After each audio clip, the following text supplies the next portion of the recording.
alegria que nós estamos aqui para a Conferência Europeia, aqui em Lisboa, Portugal. Amém. Aleluia! Amém. Todos estão a ouvir?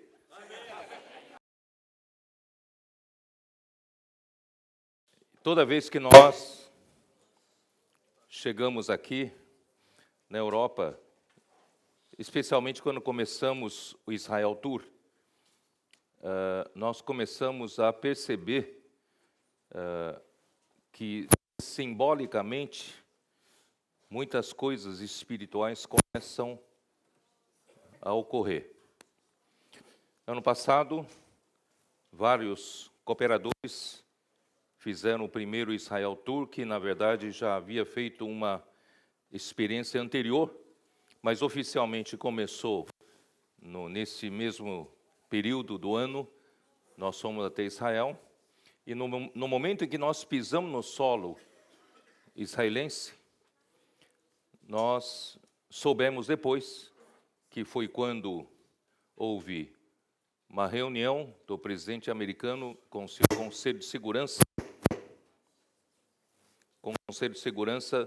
onde tomaram a decisão de fazer a transferência da embaixada americana para Jerusalém, mas não havia sido ainda tornado público. E só se tornou público quando nós saímos de Israel, porque poderia haver algum tumulto, e o Senhor, nos guardou. E nós percebemos que a tomada de posição do governo americano teve base na nossa, espiritualmente falando, na nossa visita a Jerusalém. Nós visitamos como embaixadores do reino dos céus, ali em Jerusalém. Amém. E essa decisão importante foi tomada. E daí para frente nós vimos que o Senhor vem fazendo muitas coisas, já preparando para o final dos tempos. E nessa segunda, o ano já se passou, e nós estamos aqui novamente, mais um grupo vai fazer Israel Tour, e já no limiar do novo governo brasileiro, que também anunciou que transferirá a embaixada brasileira para Jerusalém. E nós sabemos tudo isso simbolicamente tem muito significado espiritual. Ainda que, para muitos, essa decisão do governo brasileiro, seja do novo governo brasileiro, que irá começar em janeiro, tomar posse, seja prejudicial comercialmente para o Brasil, mas nós sabemos que essa decisão não é técnica, essa decisão é espiritual. Porque nós estamos preocupados, na verdade, em que o reino do Senhor, reino dos céus, reino de Deus, venha um dia mais rápido, mais cedo, e nós estamos trabalhando para isso. E então nós vamos dar esses 3 dias de mensagens dessa conferência com foco em como podemos apressar a volta do Senhor. Não estamos aqui preocupados em dar boas mensagens, nós queremos alertar vocês e também todo o público que está nos assistindo via internet, que eu acredito que essa palavra profética irá percorrer o mundo, porque o Senhor tem pressa para voltar. E eu não tenho, na primeira mensagem, eu não tenho tempo de falar, mas nas outras subsequentes nós iremos abordar o assunto de que nós somos os trabalhadores de última hora, da 1/10 hora de Mateus 20. E nós temos a responsabilidade, no mínimo, triplicada, depois eu explico isso. E nós precisamos acelerar, precisamos correr. Não podemos mais viver a vida da igreja como se fosse 10 anos atrás, 30 anos atrás. Nós precisamos apressar os nossos passos. Portanto, a escolha do título dessa mensagem foi baseado em Apocalipse capítulo 11. Capítulo 11 de Apocalipse diz o seguinte, vocês leram, né? O título é Dispõe-te e mede o santuário de Deus. Aqui, João, ele testifica que foi-me dado um caniço semelhante a uma vara, e também me foi dito, dispõe-te e mede o santuário de Deus, o seu altar e os que naquele adoram. Mas deixa de parte o átrio exterior do santuário e não o meças, porque foi ele dado aos gentios, estes por 42 meses calcarão aos pés a cidade santa. Nós sabemos que isso se refere aos 42 meses, se referem à grande tribulação, período da grande tribulação, e é um período que muitos cristãos ficarão aqui ainda, mas os vencedores já terão sido arrebatados.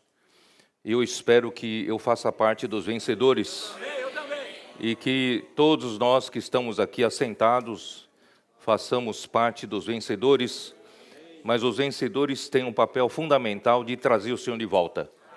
Então, vamos levar a sério esse assunto. Durante esses 3 dias nós vamos compartilhar com vocês. Aqui na Europa, não interessa por que motivo você veio à Europa. Eu estou dizendo agora para os que moram aqui. Não sei se é por motivo de fazer a sua vida melhor aqui, ou por motivo de estudo, ou por motivo de trabalho, mas importa que você está aqui. E quem está aqui, você precisa enxergar que você tem uma função principal, que é levantar vida da igreja aqui na Europa, com realidade, para que as pessoas possam viver a vida da igreja nas cidades onde o Senhor entregou para nós. Amém. E onde houver uma vida da igreja sendo vivida com realidade, ali estará o santuário de Deus.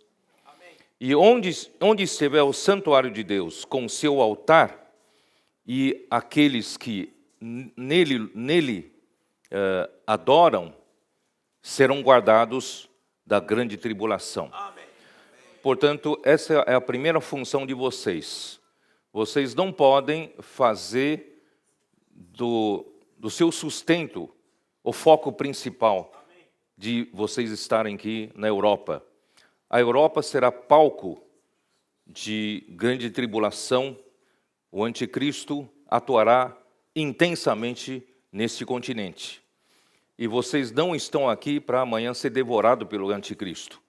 Vocês estão aqui, na verdade, preparando o terreno para que várias pessoas possam ser salvas, não só a primeira salvação, mas a salvação completa, a salvação da alma, e que vivem a vida da igreja, tendo um altar levantado para o Senhor aqui na Europa, e muitos adorando o verdadeiro Deus, porque muitos, como nos dias de Noé, adorarão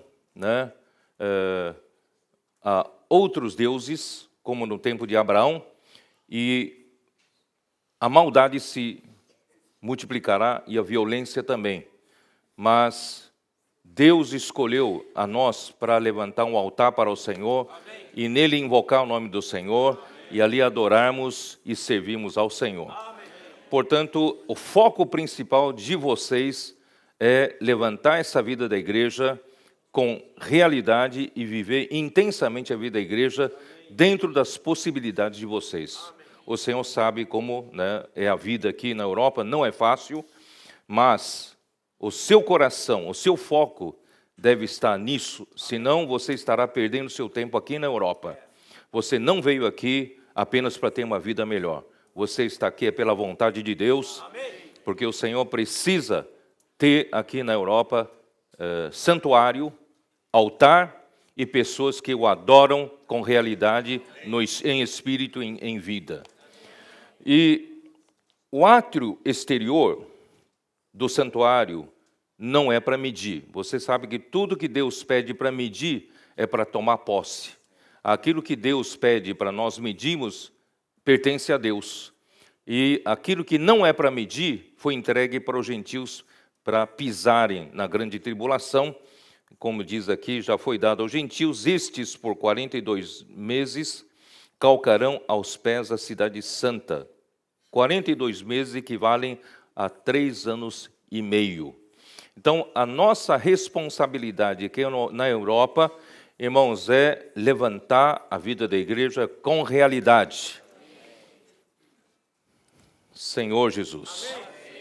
E capítulo 12 de Apocalipse, versículo 1. Viu-se grande sinal no céu, a saber, uma mulher vestida do sol, com a lua debaixo dos pés, e uma coroa de 12 estrelas na cabeça, que, achando-se grávida, grita com as dores de parto, sofrendo tormentos para dar à luz.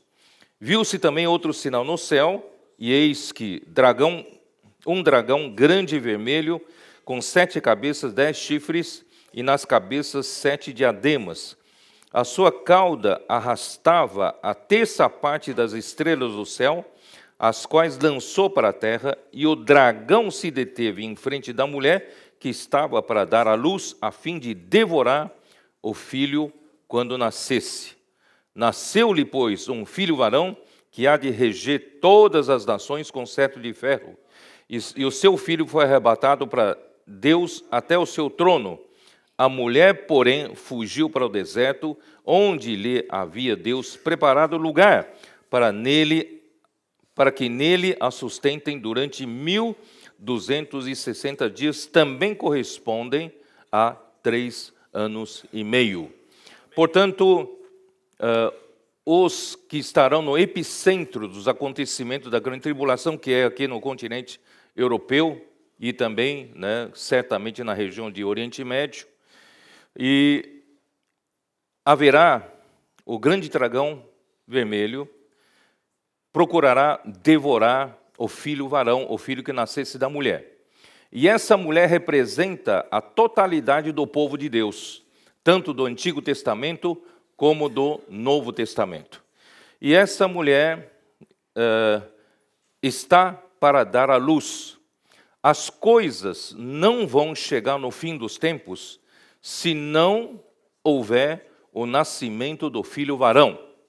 E hoje, irmãos, nós estamos no momento exato de fazer nascer o filho varão. Amém. E o filho varão é a parte forte do povo de Deus. O filho varão é uma parte vencedora dentre o povo de Deus. Irmãos, eu não sei se vocês conseguem visualizar. Desde que Deus chamou Abraão, ele chamou Abraão porque no tempo de Abraão não havia quem adorasse a Deus verdadeiro. Porque quando Deus, no tempo de Noé, viu que a maldade dos homens havia se multiplicado e a violência encheu toda a terra, Deus não podia mais tolerar essa situação na terra. Deus teve de, com dilúvio, exterminar a raça humana e preservou 8 pessoas da família de Noé para dar continuidade ao propósito de Deus para com o homem. Irmãos, imagine que tragédia, que grande tragédia que aconteceu no tempo do dilúvio. E que esperança Deus teria para com o novo começo, com a família de Noé, de que fosse um povo temente a Deus e que Deus possuísse autoridade sobre esse povo, governasse esse povo e que pudesse ser um povo que adore ao Senhor e faça a vontade do Senhor. Todavia, nós não vemos isso. E por quê? porque em pouco tempo, depois de Noé, com seus 3 filhos, a descendência se multiplicou, e 100 e poucos anos depois, surgiu um homem chamado Nimrod. Esse homem conseguiu simplesmente tirar o temor de Deus no coração das pessoas. Ele passou a ser poderoso na terra, a ponto de dizer para a raça humana de não precisar temer mais a Deus, porque o povo vivia debaixo do temor a Deus por causa do dilúvio, não querendo desagradar a Deus mais, não querendo, receber castigo de Deus novamente. Mas surgiu um homem destemido, ele dizia para as pessoas: não precisam viver debaixo da tirania do medo de Deus. Eu vos darei segurança, eu vos darei tudo o que vocês precisarem, basta confiar no homem. Ele começou a se tornar poderoso na terra, ele começou a tirar o temor de Deus aqui na terra. E a coisa teve seu auge na Torre de Babel. E a Torre de Babel representava, quando queriam construir a torre, cujo topo chegasse ao céu, era um desafio a Deus, dizendo que o homem poderia chegar tão alto quanto Deus. E o homem não precisava mais de Deus. Esse era o auge. E que o nome do homem seria exaltado, o nome do homem seria divulgado e não mais o nome do Senhor. Esse era o intuito da Torre de Babel, e diz a tradição de que Nimrod ordenou a construção da Torre de Babel como uma vingança a Deus, dizendo para Deus que tente destruir de novo com o dilúvio a raça humana, que nós vamos nos refugiar lá no topo da Torre de Babel para refugiar da inundação. Então, tudo isso mostra a que ponto o homem chegou debaixo da liderança de Nimrod. Nimrod foi o primeiro homem que descobriu o poder no meio dos seres humanos. E hoje o poder é tão disputado nos meios políticos, não é isso? E nos meios financeiros. E o poder, quem descobriu primeiro o poder no meio dos homens foi Nimrod. Então, com essa situação, não havia mais temor na terra, temor a Deus, e os homens começaram a buscar para o benefício do próprio homem, fazendo o nome do homem sendo exaltado. Quer dizer, a vontade do homem é que tem que valer, tem que prevalecer, e não mais a vontade de Deus. O homem nenhum queria fazer a vontade de Deus, tem que fazer a sua própria vontade. Assim surgiram os ídolos. Que são os ídolos? Porque o homem sabe que o homem é limitado, suas forças são limitadas. E para ele poder ter algum sucesso extraordinário, ele precisa apelar para alguma divindade. Mas não queriam apelar para Deus, porque teriam que fazer a vontade de Deus. Eles começaram a fabricar ídolos, e através de fabricação de ídolos, Satanás põe os demônios por trás dos ídolos, e eles pediam dinheiro, sacrificavam a ídolos para ter dinheiro, e aquilo sucedia. Então, isso começou a idolatria começou a se espalhar pela terra. Que, na verdade, até hoje, você sabe que tem Deus da fertilidade, Deus das riquezas, Deus tal, e santo casamenteiro, santo protetor dos motoristas, santo do quê? Causas perdidas, né? Irmãos, por quê? Porque tudo isso é para o homem poder fazer a sua própria vontade. Então, quando Abraão nasceu, ele nasceu 352 anos depois do dilúvio. Quando Abraão nasceu, já não havia quem adorasse ao Deus verdadeiro. E até o seu pai era um fabricante de ídolo, diz a tradição. E você pode ver em Josué 24:2, que o seu pai adorava a outros deuses. Assim foi a pessoa que Deus escolheu para ter um novo começo a partir de Abraão. E de Abraão, Deus queria ganhar um povo, Deus queria ganhar uma nação, já que toda a humanidade já era inconfiável, não confiável, porque por sucessivas tentativas, o homem não se mostrou confiável. A corrupção está no interior do homem, portanto, o homem, em pouco tempo, se corrompe. Nenhum de nós é confiável. Não é verdade? E Deus, finalmente, depois, com Israel, Deus obteve um povo que tirou do Egito. E Deus, em Êxodo 19, Deus ficou contente que ele abriu seu coração para esse povo, dizendo que ele tirou como que tivesse tirado sobre as asas de uma águia, para que eles fossem a sua nação santa, um povo de propriedade exclusiva de Deus, não é isso? Sejam um reino de sacerdotes, uma nação santa. Esse era o desejo do coração de Deus. Aqui na terra, ele tem um povo para si. Ele tem uma nação que seja tão santa quanto ele é santo. Mas eu pergunto, Deus teve sucesso com esse povo? Começou a desenhar alguma coisa, não é isso?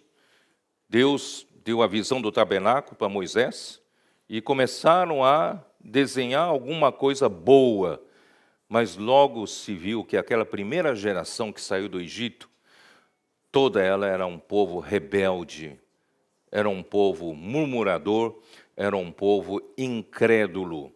Viram com seus próprios olhos os grandes feitos de Deus, os sinais e prodígios, né, como o Senhor tirou com a mão poderosa dele do povo do Egito, mas esse povo não cria em Deus, não confiava em Deus. Qualquer coisa que não lhe agradasse, esse povo reclamava e chegaram até a querer apedrejar a Moisés e a Arão. Quer dizer, esse povo é terrível, esse povo somos nós. E Deus então fez morrer toda essa geração no deserto, com exceção de Caleb e Josué, e toda a nova geração entrou na boa terra de Canaã. E ali, irmãos, começou a formar o povo, só que depois de Josué, entrou novamente em confusão. No tempo de Juízes não havia quem julgasse a terra, e quando eles pediram a Samuel um rei, Deus deu um rei, veio Saul, de Saul até Saul, né, que era humilde e modesto, mas quando ele se tornou rei já começou a não ouvir, guardar a palavra do Senhor, que Deus disse para matar todos os amalequitas. Ele deixou o melhor do rebanho e também o rei Agag. Ele poupou a vida do rei Agag, que um dos agagitas, descendentes de Agag, era Amã, que no tempo de Esté quase que extermina o povo de Israel, porque Saul não matara. Tá?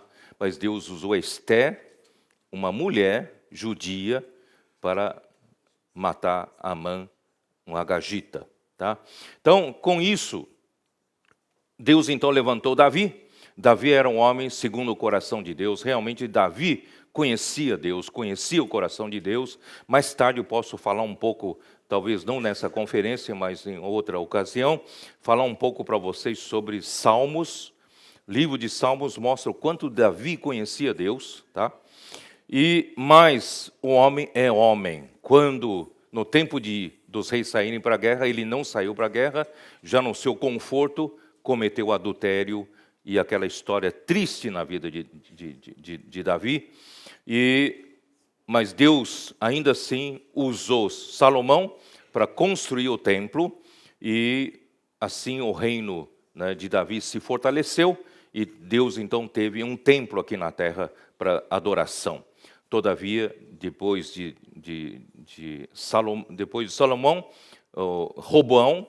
com Roboão, houve uma divisão de reino de Israel e reino de Judá. Reino de Israel, os reis não fizeram o que era reto aos olhos do Senhor, eles no final foram levados para o cativeiro da Assíria. E o reino de Judá, alguns reis eram bons, outros não, e no fim também foram levados para cativeiro babilônico. Irmãos, assim foi o povo de Deus aqui na terra. Mas, de qualquer forma, irmãos, eles são um povo da promessa de Deus. Eles são um povo de Deus que ainda, no final dos tempos, os remanescentes invocarão o nome do Senhor, eles serão salvos, também participarão conosco, né, lá no final. Então, O que eu quero mostrar para vocês, irmãos, o Senhor não teve muito sucesso com seres humanos, ainda que com o povo que ele escolheu, né, através de Abraão, e ele não teve tanto sucesso quanto se esperava. E agora, no Novo Testamento, no dia do Pentecostes, gerou a igreja. A igreja é essa descendência de Abraão, né, celestial, e é o povo de Deus espiritual. Nós somos o povo da fé, nós somos a igreja do Senhor. Durante esses 2000 anos da história da igreja, irmãos, houve momentos bons, mas ainda não vimos um sucesso coletivo. Houve alguns indivíduos vencedores ao longo dos séculos, mas nós não vimos ainda uma igreja madura, uma igreja vencedora, uma igreja onde os cristãos, os crentes, os membros do corpo de Cristo vivem de uma forma madura, crescida. Irmãos, ainda não conseguimos ver até a nossa geração. Será que vai ser assim até o final dos tempos? Por isso que estou apelando para vocês. Nós precisamos ser esse povo. Esse povo que seja esses que estarão aqui na Europa e estarão levantando o santuário, o altar, e adorar a Deus verdadeiramente. Nós deixamos nossas picuinhas para trás, deixamos nossas críticas um ao outro, as nossas concorrências e competições na igreja. Quem é melhor, quem é pior, não importa agora, irmãos. O que importa é que nós precisamos ajudar um ao outro a crescer em vida. Precisamos ajudar um ao outro a amadurecer, porque Deus precisa ganhar uma igreja gloriosa, uma igreja vencedora. Deus precisa fazer gerar esse filho varão. Você quer fazer parte do filho varão? Eu vim para cá, para a Europa, irmãos, com esse encargo. Eu acredito, irmãos, chegou o tempo. Irmão Dong estabeleceu uma boa base. O fundamento que foi mais difícil de lançar, ele lançou. O início de uma obra num lugar estranho, irmãos, quem tem experiência de obra sabe o que é isso. Os irmãos, né, o Salomão, o César, o Grimaldi, os irmãos que estão aqui sabem como é difícil esse início da obra aqui na Europa. Chega uma hora, né, o Salomão chega a chorar de desespero, como as coisas não andam. Irmão Dong, quando começou a obra na América do Sul, vocês não sabem a dificuldade. Hoje é fácil. Hoje nós vamos eu vou lá para Castanhal, né, Lennon? Vou lá para Castanhal, vocês me recebem como rei. Não é isso? Me dão do melhor para comer, tanto é que a minha mulher está pedindo para diminuir peso. Tá? Estão me dando comer bem demais, né? Estão preparando uma feijoada para mim lá, né? Mas no tempo do irmão Dong não era assim. Nós fomos com o irmão Dong lá por João Pessoa pela primeira vez. Disseram que tinha um grupo que nos convidaram para dar uma palavra. Chegamos lá, não tinha ninguém esperando. E depois de um desespero, não sabemos para onde ir, quem ia nos hospedar, fomos mandados, irmãos, para um terreno abandonado de um seminário das mulheres, ali em João Pessoa, e uma casa abandonada, cheio de insetos pela casa toda, barata, aranhas, perereca. Você sabe o que é aquilo, né? Perereca.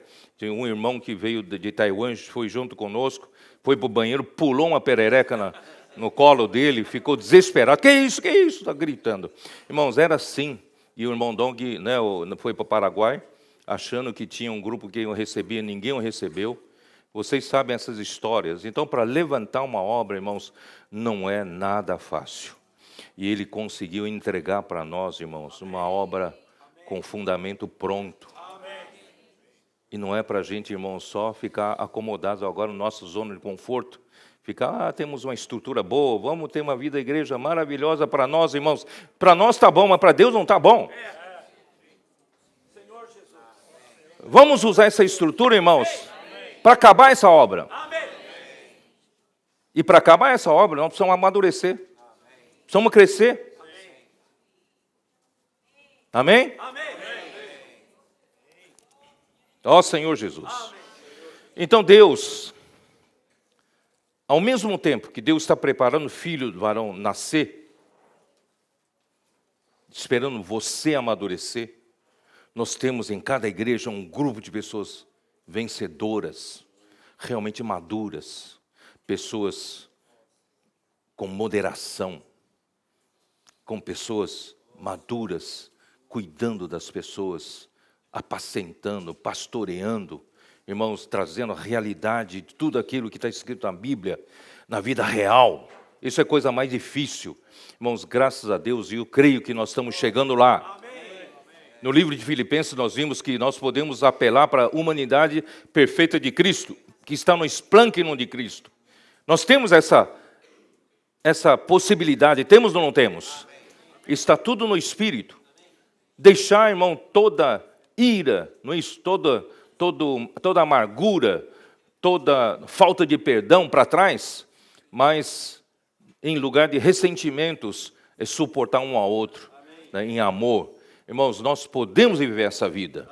Em Romanos está nos trazendo uma vida verdadeira, vida cristã, com o evangelho sendo pregado tal qual ele é, irmãos.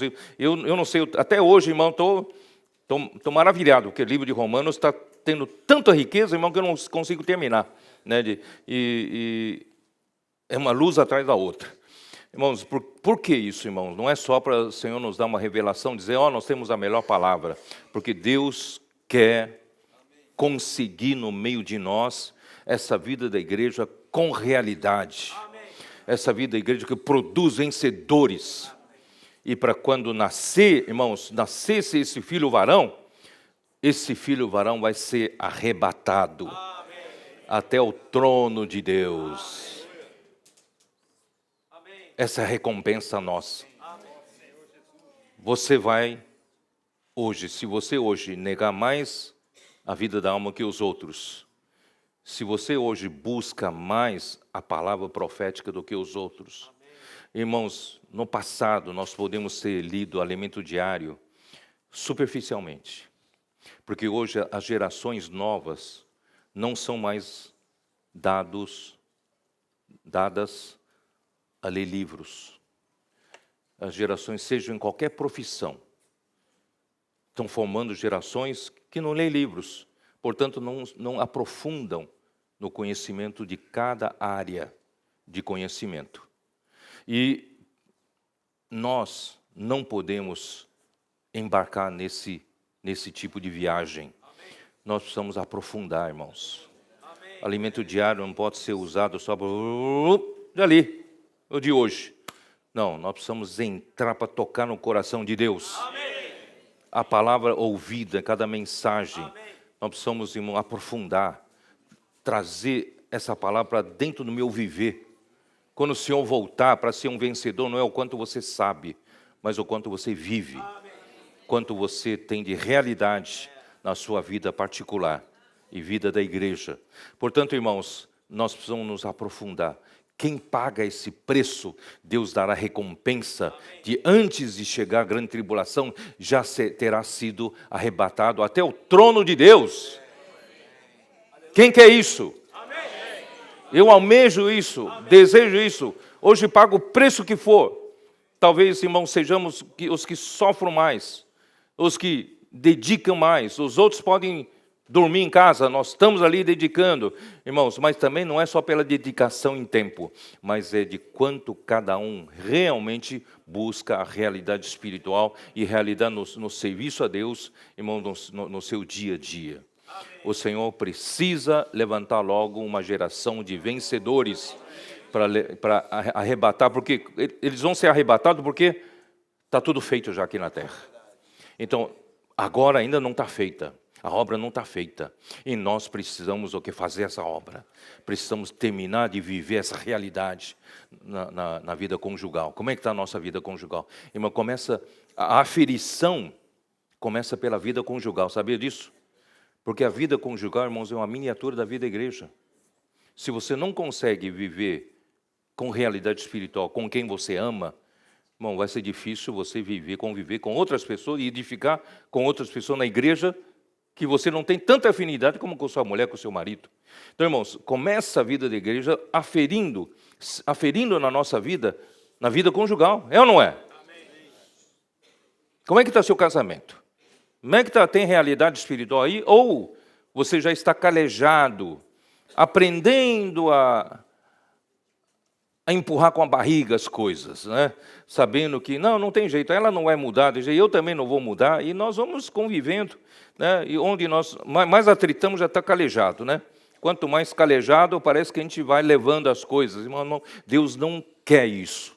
Deus quer usar isso, irmãos, para nos amadurecer, crescer, fazer nós cedermos, né? Renunciarmos à nossa própria vontade, para que Deus possa, através de Cristo, encabeçar todas as coisas.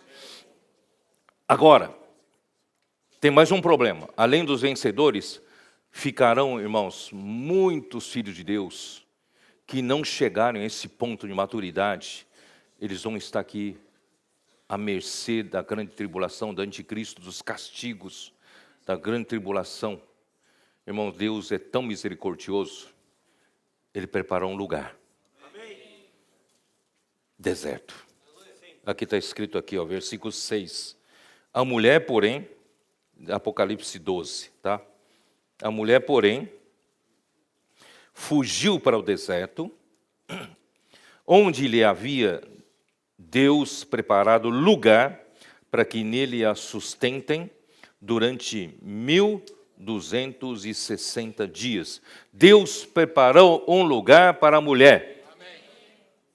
E no versículo 14, versículo 13, quando, pois, o dragão se viu atirado para a terra, perseguiu a mulher que dera à luz o filho varão, e foram dadas à mulher as duas asas da grande águia, para que voasse até o deserto, ao seu lugar, aí onde é sustentada durante tempos e metade de um tempo fora da vista da serpente.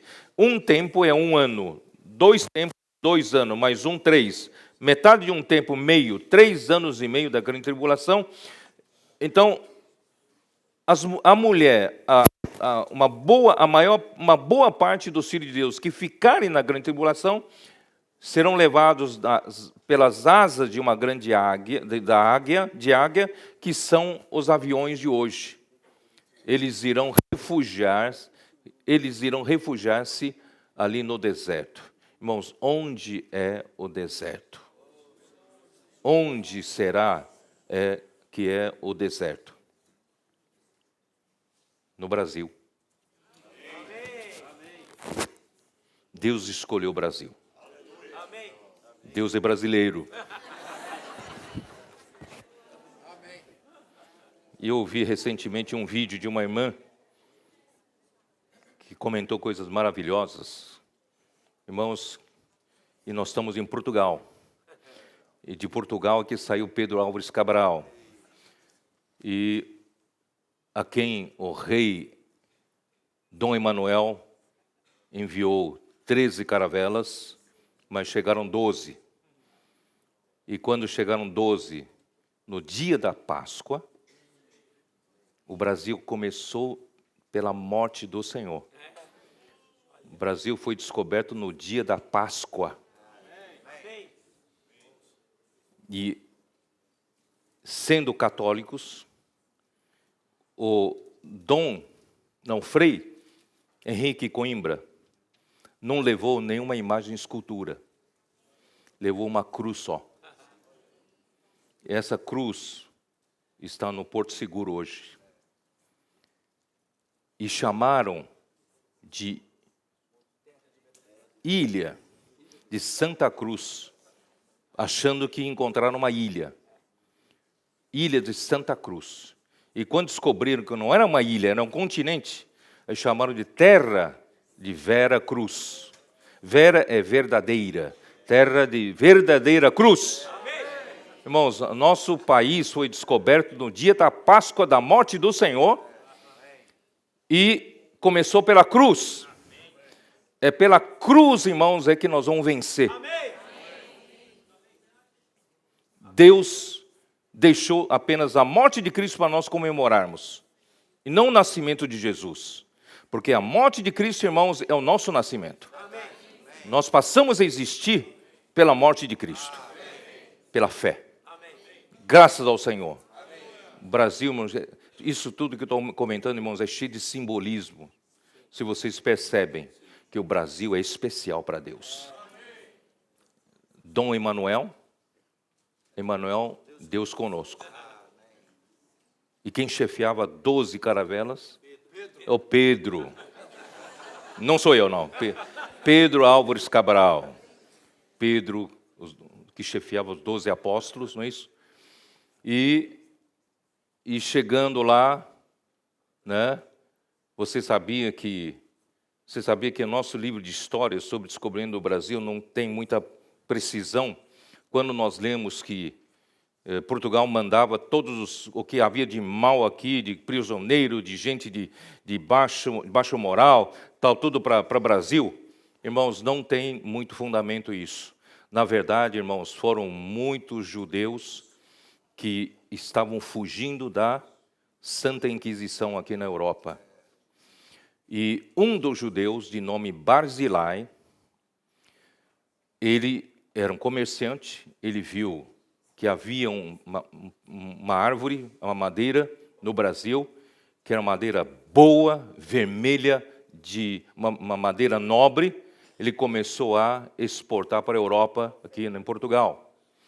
E muitos começaram a chamar essa madeira, a madeira de Barzilai, o pau de brasileiro, pau brasileiro não foi pau do Brasil. Esse Brasil surgiu de Barzilai, Brasil veio de Barzilai.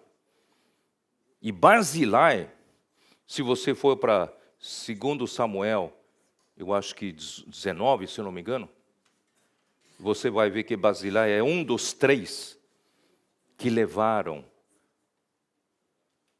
o alimento e outras coisas para dar apoio ao rei Davi quando fugia do seu filho Absalão. Até queijo havia lá, queijo mineiro, né? Até queijo havia, né? Ele levou. Irmãos, e Davi estava fugido num deserto. Barzilai alimentou Davi no deserto. Brasil é o deserto. Nós vamos alimentar o povo de Deus no deserto, no Brasil. Se você for para Israel, esse grupo de irmãos vão para Israel, vocês vão dizer assim, você de onde vem? Eu sou do Brasil. Ah, você então de brasileiro. Você é brasileiro. Brasileiro, em hebraico, é Barzilai. Você é Barzilai. Sabia? E Brasil era escrito com Z, não é com S. Tá? E em hebraico, você tem só consoantes. Então seria B, R, Z e L. Entre Z e L tem o Yud. Yud transliterado seria Y. Seria Y. Então seria B, R, Z, Y, L. Tá? Y, Yud, em hebraico, Y é Israel. Israel começa com Yud. Israel. B, outras letras, são as iniciais das 4 mulheres de Jacó. Bila, Raquel,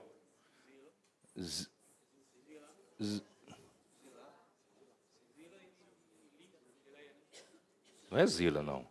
Zilpa. Vocês estão confundindo aí, né?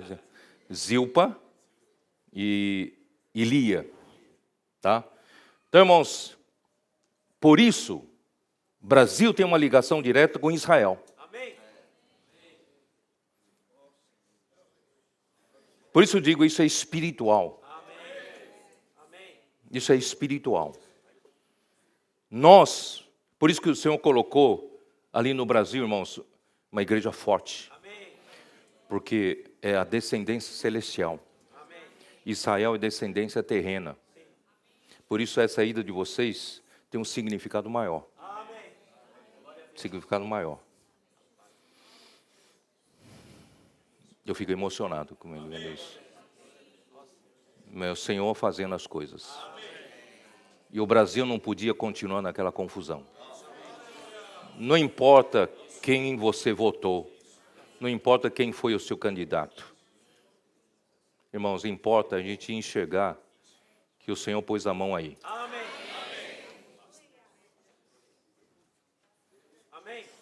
As coisas tinham que mudar. Temos que orar, irmãos, para que esse novo governo possa realmente conseguir governar bem segundo a vontade do Senhor.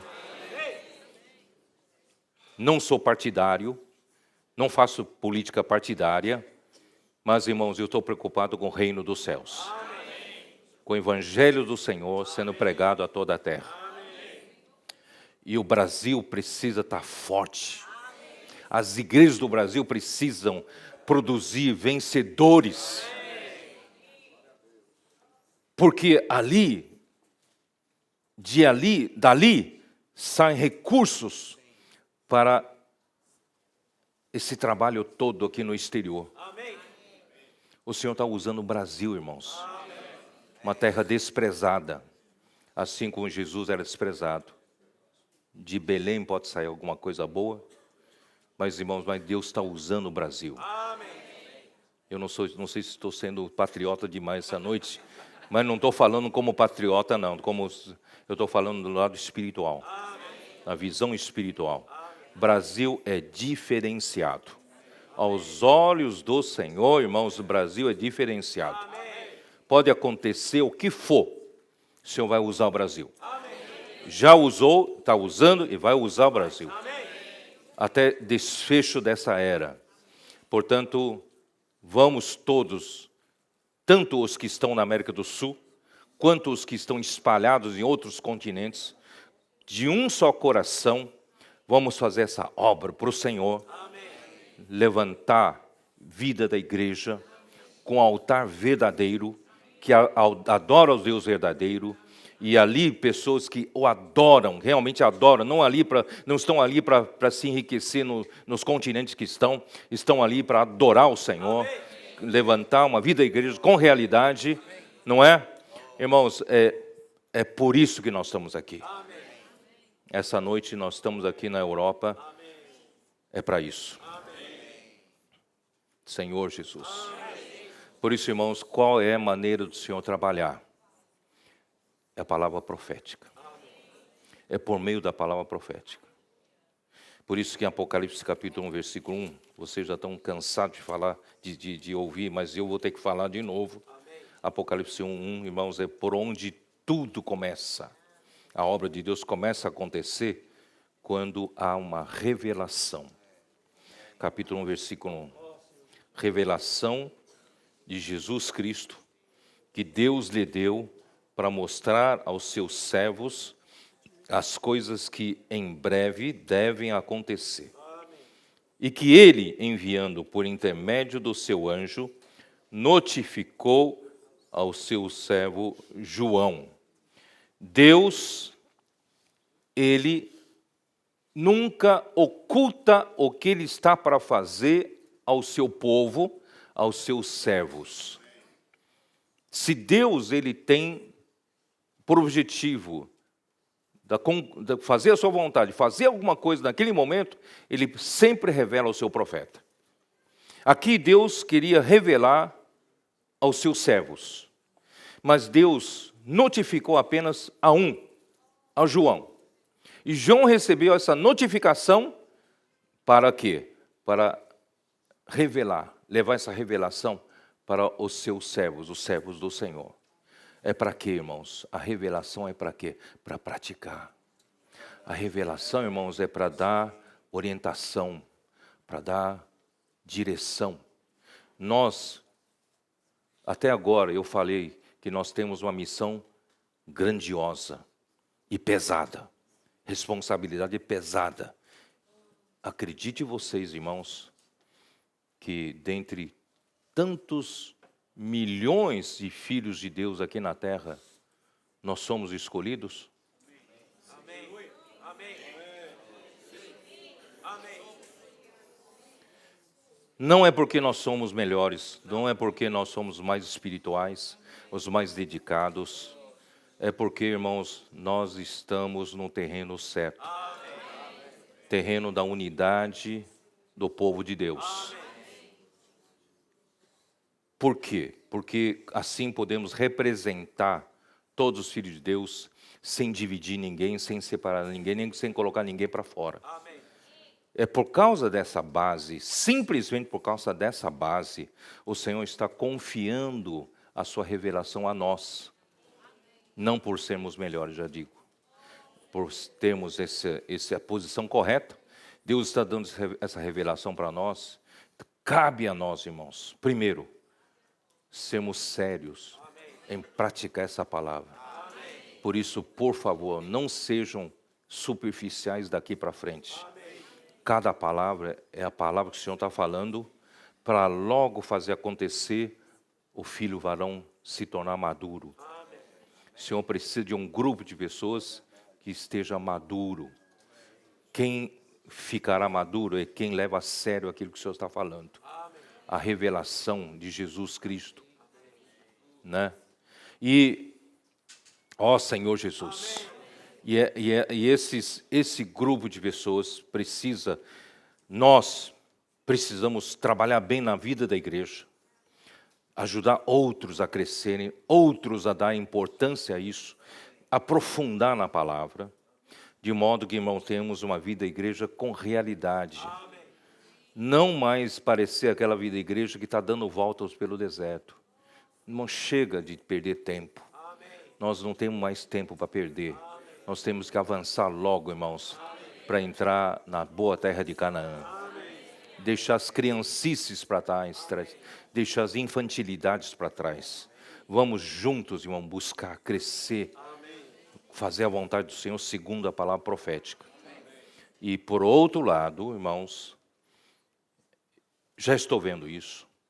Essa palavra nós estamos divulgando, seja por coportores que já vêm fazendo esse trabalho há muitos e muitos anos.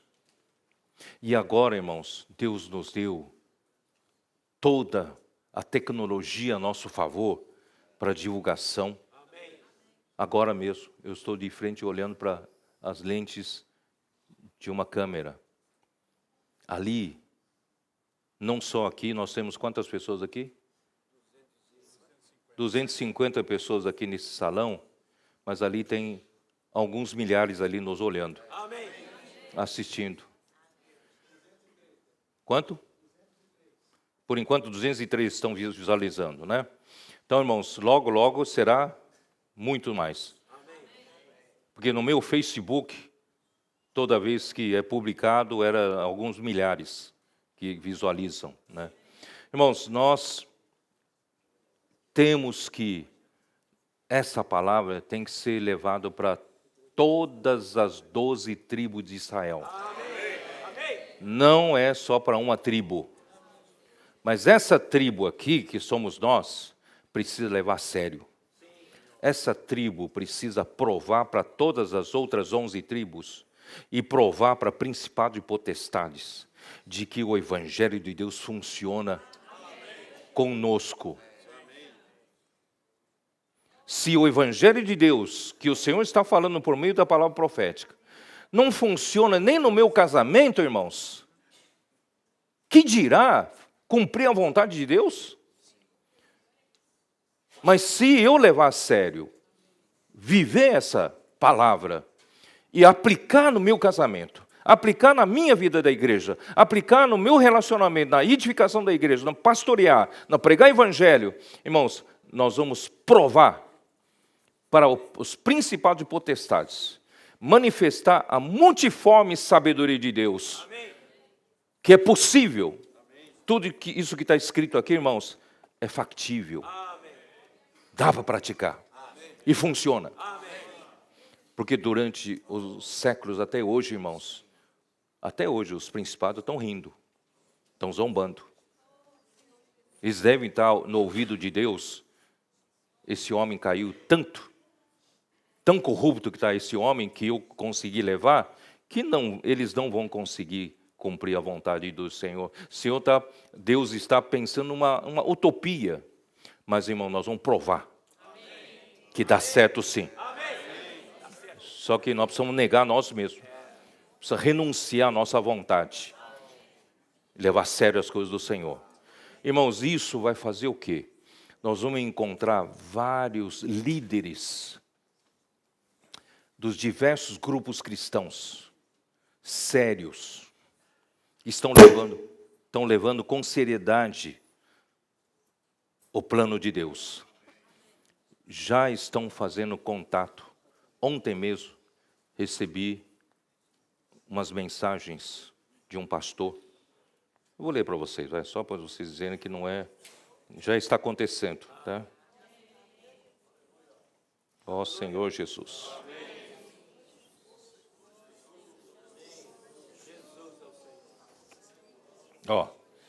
Só para vocês saberem, ontem ele me escreveu assim, Graça e paz do Senhor Jesus, amado irmão Pedro Dong, ainda estou envolvido com a revelação da glória. Tenho compartilhado com muitos líderes e pastores e tem sido impactante. Agradecemos por esse pão fresco da revelação. Amém. Aí eu respondi para ele, a revelação do Senhor é para o povo de Deus. Compartilhe à vontade. Não temos o direito de segurar só para nós. Deus abençoe, irmão. Amém. Estou em Lisboa para 3 videoconferências na Europa. Aí ele respondeu, amém. Deus abençoe poderosamente o irmão e que essa conferência seja cheia da glória. Amém. Aqui em algumas igrejas tenho compartilhado o ensinamento dos irmãos sobre a inovação do Espírito. Amém. Conte comigo sempre, estamos em aliança. Amém. Olha que coisa. Eu falei, sim, querido irmão, estamos juntos sim nessa caminhada rumo à glória. Ele falou assim, eu quero estar em uma das suas conferências. Eu falei, seria muita honra recebê-lo. Ele falou assim, estou impactado com a profundeza das revelações e a simplicidade. Amo vocês. Amém e amém. Ó Senhor Jesus. Amém. Esse é um pastor. Ele falou que, esse pastor, ele disse que ele acompanha tudo de novo que sai no meio dos filhos de Deus, do cristianismo. Ele falou assim, não tem palavra nova quanto de vocês. Tem no máximo metodologia, logística, como ganhar mais pessoas, como fazer tal, mas não tem a revelação da palavra. Estou apaixonado pela palavra de vocês. E outro pastor, que é um chefe na equipe da tradução de uma Bíblia para o português, ele me contactou e dizendo que está impactado com as revelações de Filipenses e Romanos. No nosso meio, ele queria que eu escrevesse notas de rodapé na Bíblia dele, né? E eu ainda estou hesitando, porque ainda são só 2 livros, né? Mas ele falou, não, mas pode pôr, você já pode escrever alguma coisa em todos os livros. Tal. Eu falei, não, né? Ele está me apressando, ele toda hora está me... Eu que estou protelando um pouco, né? Irmãos, eu estou dizendo isso, que o fim não está longe, não. Amém. Nós vamos ter vários parceiros nossos que estão começando a enxergar, a partir dessa palavra profética, o que Deus quer. Amém. E eu falei para eles, vocês não precisam largar seus ministérios, porque vocês alcançam pessoas que nós não alcançamos. Amém. Continuem com eles, mas divulgue a palavra profética. Amém. Quando os irmãos que estão debaixo da ajuda de vocês começarem a praticar essa palavra profética, eu falei, nós estaremos convergindo para o mesmo ponto. Amém. Aí o Senhor voltará. Amém. Irmãos, essa é a minha visão. Amém. Não sei se é a sua visão também. Amém. Por isso eu creio, irmãos, que vão fazer a lição de casa. Nós Nós precisamos fazer lição de casa. Provar para outros grupos cristãos que essa palavra que nós estamos recebendo, irmãos, funciona. Funciona. Último capítulo de Romanos. Últimas palavras do livro de Romanos, últimas palavras. Versículo 25 do capítulo 16 de Romanos.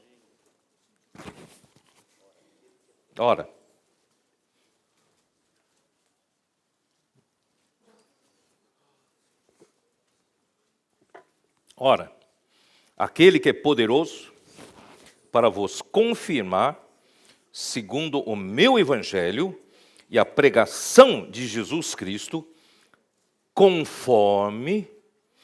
Irmãos, nós não pregamos o que queremos.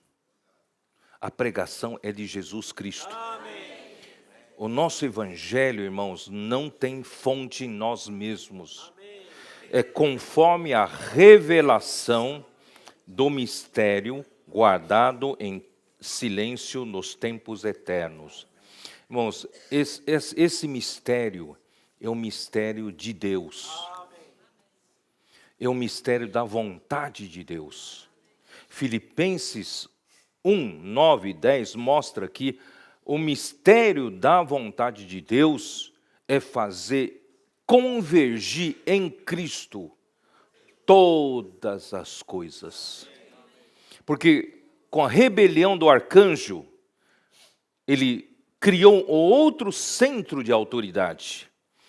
E esse centro de autoridade é uma autoridade ilegal, uma autoridade clandestina, que eu sempre falo. Aí, irmãos, com essa instalação dessa autoridade clandestina, trouxe confusão ao universo, trouxe caos para toda a terra. E nós vivemos no meio de uma confusão, corrupção, caos. E Deus quer restaurar de novo todas as coisas estarem debaixo de uma só autoridade. Essa autoridade é a autoridade de Deus. Amém. Absoluta. Não há outra autoridade. Amém. Essa autoridade é que sustenta todas as coisas. Então, nós estamos nesse processo. Esse é o mistério da vontade de Deus. Amém. E ele começa o trabalho de encabeçar todas as coisas por meio de Cristo na sua igreja. Começa com você e eu. Cada dia que passa, sabe o que é maturidade espiritual? Irmão, maturidade espiritual não é conhecer muito a Bíblia, não. Maturidade espiritual é estar cada vez mais obediente a Cristo. O crescimento espiritual é cada vez mais encabeçado por Cristo. Cada vez mais, irmãos, eu não faço as coisas segundo a minha vontade. Cada vez mais eu estou fazendo segundo a vontade do Senhor. Isso é encabeçamento de Cristo, começa na sua igreja. Então a palavra profética e a revelação de Jesus Cristo não tem outro escopo. O escopo, irmãos, é do mesmo escopo do Evangelho, que é encabeçar todas as coisas em Cristo. E esse mistério estava guardado em silêncio nos tempos eternos. Tantos e tantos séculos se passaram, estava em silêncio. Ninguém sabia o que Deus quer. Nimrod falou besteira, mas porque ninguém sabia o que Deus quer. Por isso que Deus fala em Romanos 3, não há quem entenda, não há quem busque a Deus. Né? Todos a uma se corromperam. Então, Deus... Graças a Deus, mas agora se tornou manifesto e foi dado a conhecer por meio das escrituras proféticas, segundo o mandamento do Deus eterno. Quer dizer, a palavra profética não é chega um profeta e diga, não, Deus tem uma curiosidade bíblica, em Abacuque fala não sei o quê, em Joel fala assim. Irmãos, a palavra profética não é essa. A palavra profética é segundo o mandamento do Deus eterno. E a palavra profética tem o escopo de cumprir a vontade de Deus, que é na direção, irmão, de cumprimento da vontade, do mistério da vontade de Deus. que é o encabeçamento de Cristo. Por isso ele fala, o quê? Tudo isso aqui é para obediência por fé entre todas as nações. Irmãos, a fé que nós aceitamos, recebemos, tem por objetivo tornar você cada vez mais obediente. Não é fazer você cada vez mais rebelde. Deus quer cada vez mais fazer de nós obedientes por fé. Deus poder, através de Cristo, nos encabeçar.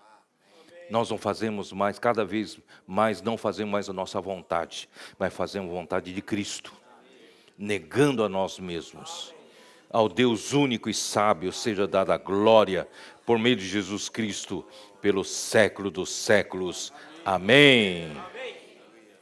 E 2 Pedro 1.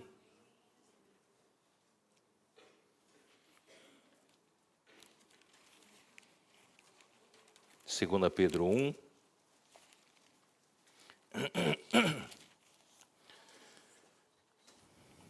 Versículo 19. Temos assim, tanto mais confirmada a palavra profética. Irmãos, a palavra profética deve ser confirmada. Se Deus fala uma palavra e não se concretiza, não é a palavra profética. A palavra profética é confirmada por Deus.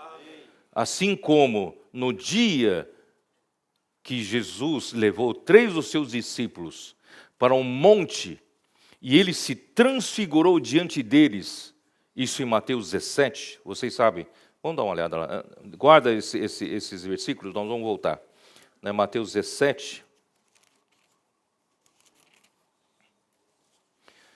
versículo 1. 6 dias depois tomou Jesus consigo a Pedro e aos irmãos Tiago e João e os levou em particular a um alto monte e foi transfigurado diante deles.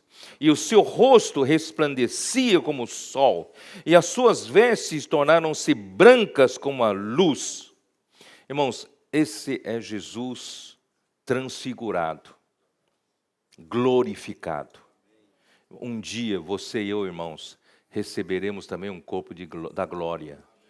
Nós vamos ser transfigurados igualmente como Jesus foi. Irmãos, só que alguns disseram, isso é fábula. Não acredite, isso aí é fábula. Só os 3 ouviram e os 3 combinaram falar isso, certo? Irmãos, muitos naquela época diziam que era mentira, que era fábula. Mas, irmãos, por isso aqui no versículo 16 ele fala assim, voltando lá para 2 Pedro 1, versículo 16. Porque não vos demos a conhecer o poder e a vinda de nosso Senhor Jesus Cristo, seguindo fábulas engenhosamente inventadas, mas nós mesmos fomos testemunhas oculares da sua majestade. Isso é glória, irmãos, é glória, majestade. Pois ele recebeu da parte de Deus Pai honra e glória, quando pela glória excelsa lhe foi enviada a seguinte voz: Este é o meu Filho amado, em quem me comprazo. Ora, esta voz vinda do céu, nós a ouvimos quando estávamos com ele no Monte Santo. Quer dizer, essa foi, irmãos, uma palavra profética que se confirmou.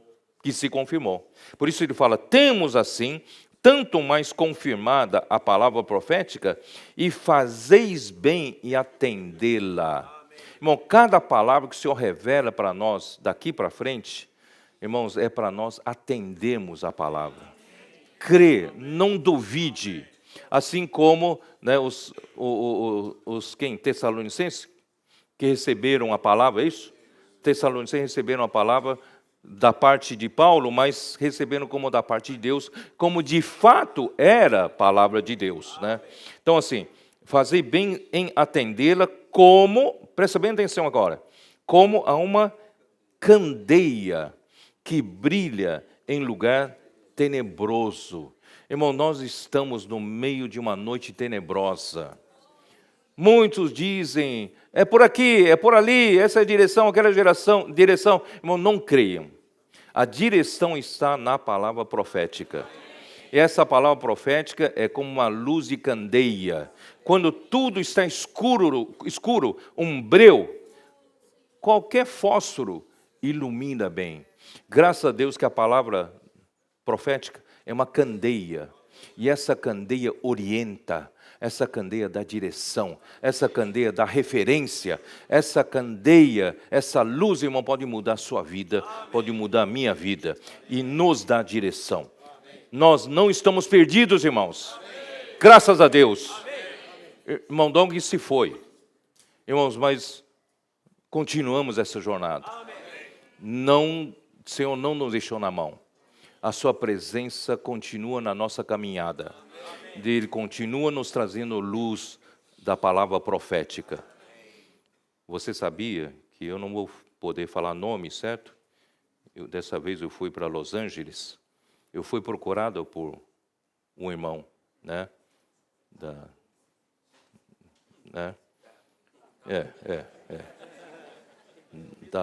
Da liderança, né? Dizendo assim: Pedro, como é que estão as igrejas no Brasil? Eu ouvi dizer que vocês estão bem.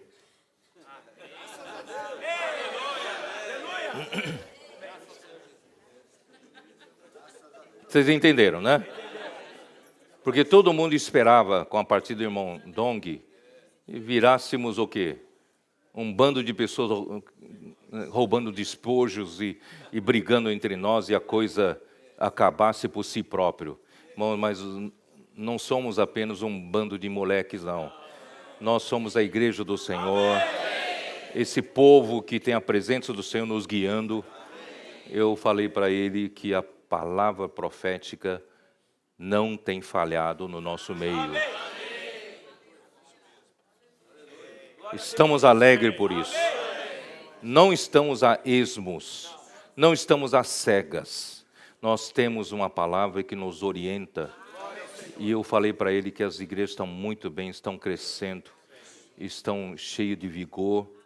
Claro que não estamos satisfeitos, nós queremos mais, que o Senhor ainda vai fazer uma grande obra no nosso meio. Não é no sentido de grandeza, mas no sentido de conteúdo, de realidade, né, entre nós. Então, a palavra em lugar tenebroso, uma candeia, né, que brilha em lugar tenebroso, até que o dia clareie. Que dia é esse? Esse dia, irmãos, é a segunda vinda do nosso Senhor Jesus Cristo. Até a vinda do Senhor, nós vamos ter a palavra profética, que vai nos dar direção para receber o nosso noivo de volta. Nós vamos fazer o rei tomar posse do seu reino. E nós vamos ser, espero, esse filho varão, vamos ser arrebatados até o trono. E nós vamos descer juntamente com ele na parousia, para abreviar aqueles dias. Terminar com 3 anos e meio e chega, né? O anticristo vai pintar e bordar aqui, mas é só 3 anos e meio. Nós vamos vir junto com o Senhor Jesus, terminar com a sua festa. Vamos estabelecer o reino de Deus, reino de Cristo aqui na terra. Então aqui diz, né? Até que o dia clareie e a estrela da alva nasça em vosso coração.